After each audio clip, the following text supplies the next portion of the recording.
1987 Thiruvananthapuram college of എഞ്ചിനീയറിംഗിൽ നിന്ന് mechanical എഞ്ചിനീയറിംഗിൽ ഉയർന്ന റാങ്കോടുകൂടി ബിടെക് ബിരുദം, പ്രോഡക്റ്റ് ഡിസൈനിൽ MDS, അതും ഇന്ത്യൻ ഇൻസ്റ്റിറ്റ്യൂട്ട് ഓഫ് ടെക്നോളജി മുംബൈയിൽ നിന്ന് 1995 first rank holder and winner of the top graduating student award from industrial design centre. അതെവിടെ നിന്നാണ്? IIT മുംബൈയിൽ നിന്നും. National Award in Sculpture in the Inter-University Youth Festival. First prize in Sculpture for 2 consecutive years in the Kerala University Youth Festival. ഇതൊക്കെ ഞാൻ പറയുമ്പോൾ വലിയ യോഗ്യതകളാണ്. ഒരു ഗവർണറെ കുറിച്ചാണോ ഇതൊക്കെ പറയുന്നത് എന്ന് നിങ്ങൾക്ക് തോന്നിപ്പോകും. പക്ഷേ അങ്ങനെയല്ല. തൈക്കാട് വാർഡിൽ ഇത്തവണ, അതായത് തിരുവനന്തപുരം തൈക്കാട് വാർഡിൽ ഇത്തവണ മത്സരിക്കുന്ന BJPയുടെ സ്ഥാനാർത്ഥിയായിട്ടുള്ള കസ്തൂരി അനിരുദ്ധനെ കുറിച്ചാണ് ഞാൻ ഈ പറഞ്ഞു വരുന്നത്. അദ്ദേഹത്തിന്റെ എഡ്യൂക്കേഷണൽ ക്വാളിഫിക്കേഷൻസും അച്ചീവ്മെന്റ്സുമാണ് ഞാൻ ഇത്രയും നേരം നിങ്ങളോട് പറഞ്ഞത്. മാർക്സിൽ നിന്നും മഹർഷിയിലേക്ക് എന്ന ഇവിടെയുള്ള സംഘപരിവാറും BJP അണികളും പല പറയുന്നത് നമ്മൾ കേട്ടിട്ടുണ്ട്. യഥാർത്ഥത്തിൽ അതിൻ്റെ ഒരു ക്ലാസിക് എക്സാമ്പിൾ ആണ് കസ്തൂരി അനിരുദ്ധൻ എന്ന് പറയുന്ന ഈ വ്യക്തി. ഈ വ്യക്തി യഥാർത്ഥത്തിൽ ആരാണ് എന്ന് നിങ്ങൾക്കൊരു സംശയമുണ്ടെങ്കിൽ ഞാനൊരു പേര് പറയാം. സമ്പത്ത് MP. സമ്പത്ത് MP. ഇപ്പോൾ നിങ്ങൾക്ക് ഒരു ചിത്രം മനസ്സിൽ തെളിഞ്ഞു വരും. അത് തന്നെയാണ് കമ്മ്യൂണിസ്റ്റ് പാർട്ടിയുടെ സമുന്നത നേതാവായിട്ടുള്ള MP ആയിട്ടുള്ള സമ്പത്ത് MPയുടെ ഒരേ ഒരു സഹോദരനായിട്ടുള്ള കസ്തൂരി അനിരുദ്ധനാണ് ഞാൻ ഈ പറഞ്ഞ വ്യക്തി, BJPയുടെ തൈക്കാട് നിന്ന് മത്സരിക്കുന്ന സ്ഥാനാർത്ഥി എന്ന് പറയുന്നത്. കമ്മ്യൂണിസ്റ്റ് കുടുംബത്തിൽ നിന്നും വന്ന കമ്മ്യൂണിസ്റ്റുകാരനായിട്ടുള്ള അച്ഛൻ്റെ കമ്മ്യൂണിസ്റ്റുകാരനായിട്ടുള്ള മകൻ. ഇങ്ങനെയാണ് ആദ്യ കാലഘട്ടങ്ങളിൽ കസ്തൂരി അനിരുദ്ധൻ അറിയപ്പെട്ടിരുന്നത്. കൊടികെട്ടിയ കമ്മ്യൂണിസ്റ്റ് ആയിരുന്നു.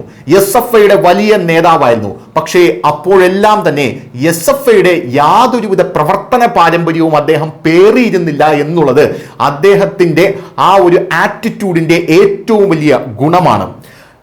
അനിരുദ്ധൻ എന്ന് പറയുന്ന വ്യക്തിയുടെ ഇളയ മകൻ എന്ന് പറയുന്ന ആ ഒരു ബഹുമതി അല്ലെങ്കിൽ ആ ഒരു അംഗീകാരം പേറിക്കൊണ്ടല്ല കസ്തൂരി അനിരുദ്ധൻ SFIയിലേക്ക് കടക്കുന്നത്.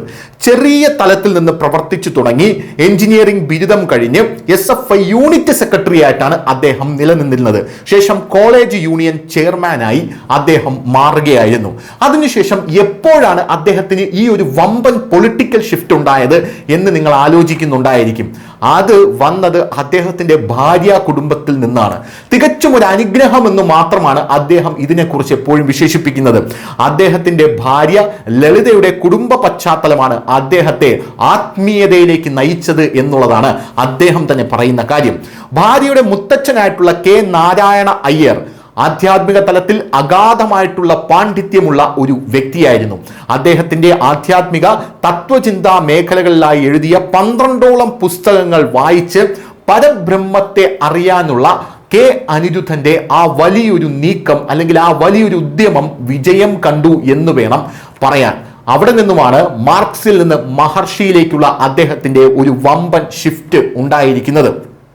പത്മനാഭദാസനാണ് നമ്മുടെ തിരുവനന്തപുരം അല്ലെങ്കിൽ അനന്തപുരി എന്ന് പറയുന്നത് പത്മനാഭന്റെ മണ്ണാണ്.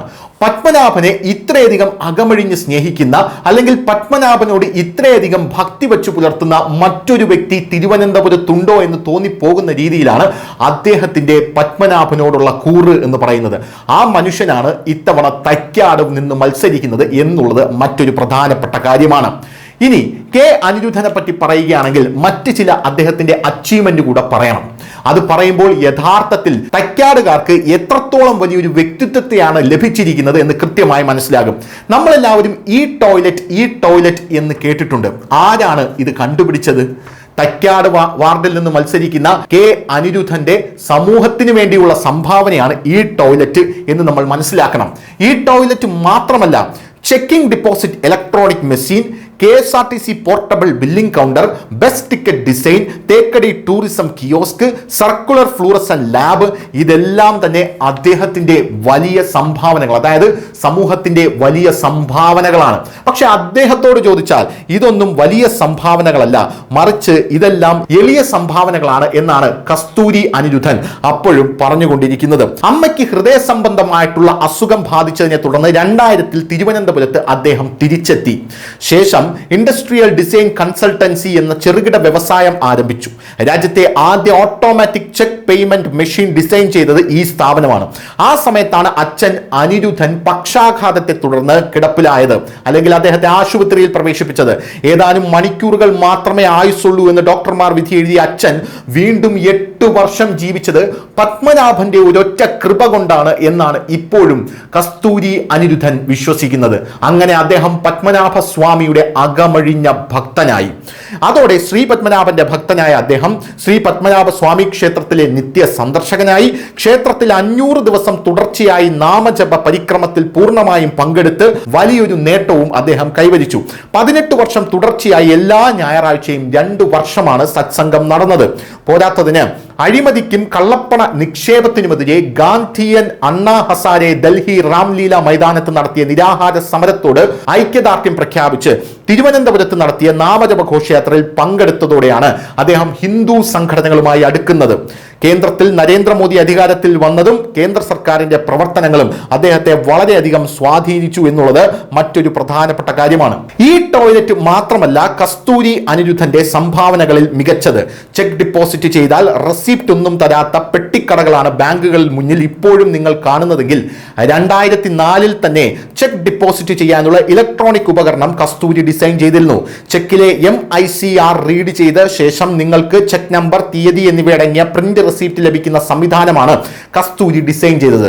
ഡൽഹിയിൽ SBI വഴി MTNL ബില്ലടയ്ക്കാൻ ഈ ചെക്ക് ഡിപ്പോസിറ്റ് മെഷീനാണ് ഉപയോഗിക്കുന്നത്. ചണ്ഡീഗഡ്, ചെന്നൈ എന്നിവിടങ്ങളിലും ഇത് നിലവിലുണ്ട്. ബെസ്കോം ബില്ലടയ്ക്കാൻ ബാംഗ്ലൂരിൽ 30 യന്ത്രങ്ങൾ സ്ഥാപിച്ചിട്ടുണ്ട് എന്നുള്ളതാണ് അദ്ദേഹത്തിന്റെ സംഭാവനകളിൽ മറ്റൊരു പ്രധാനപ്പെട്ട കാര്യം. ഒന്ന് നോക്കൂ, എത്ര ഗംഭീരമായിട്ടാണ് BJP ഓരോ വാർഡുകളിലും അവരുടെ തന്ത്രങ്ങൾ മെനയുന്നത് എങ്ങനെയാണ്? ഇത്തരത്തിലുള്ള മഹനീയമായിട്ടുള്ള വ്യക്തിത്വങ്ങളെ കണ്ടുപിടിച്ച് അവരെ സമൂഹത്തിന് മുമ്പിൽ അവർ നടത്തിയ അവരുടെ വലിയ അച്ചീവ്മെന്റ്സ് തുറന്നു കാട്ടിയാണ് ജനങ്ങൾക്ക് മുമ്പിൽ BJP എന്ന് പറയുന്ന പാർട്ടി അഥവാ ഭാരതീയ ജനതാ പാർട്ടി അവരുടെ വോട്ട് അഭ്യർത്ഥിക്കുന്നത്. ഇതുവരെ രാഷ്ട്രീയക്കാരൻ എന്ന് പറഞ്ഞാൽ 10ാം ക്ലാസ്സും ഗുസ്തിയുമാണ് എന്ന് വിചാരിച്ചിരുന്ന ഒരു സമൂഹമാണ് കേരളത്തിലെ പ്രബുദ്ധ ജനങ്ങൾക്കിടയിൽ പോലും ഉണ്ടായിരുന്നത് എന്നുള്ളത് പച്ചയായിട്ടുള്ള വസ്തുതയാണ്. അത് പൊളിച്ചടുക്കിയ ഒരേ ഒരു പാർട്ടിയാണ് BJP. പാലക്കാട് മെട്രോമാൻ ശ്രീധരൻ മുതൽ തിരുവനന്തപുരം കോർപ്പറേഷനിൽ ശ്രീലേഖ റിട്ടയർഡ് IPS മുതൽ ഇപ്പോഴിതാ കസ്തൂരി അനിരുദ്ധൻ വരെ എത്തി നിൽക്കുകയാണ് BJPയുടെ ആ അച്ചീവ്മെന്റ്സ് എന്ന് പറയുന്നത്. കസ്തൂരി അനിരുദ്ധൻ ഇത്തവണ തൈക്കാട് നിൽക്കുമ്പോൾ BJP അണികൾക്കിടയിലും ആവേശം അല്ല തല്ലുകയാണ്. News desk, news India Malayalam.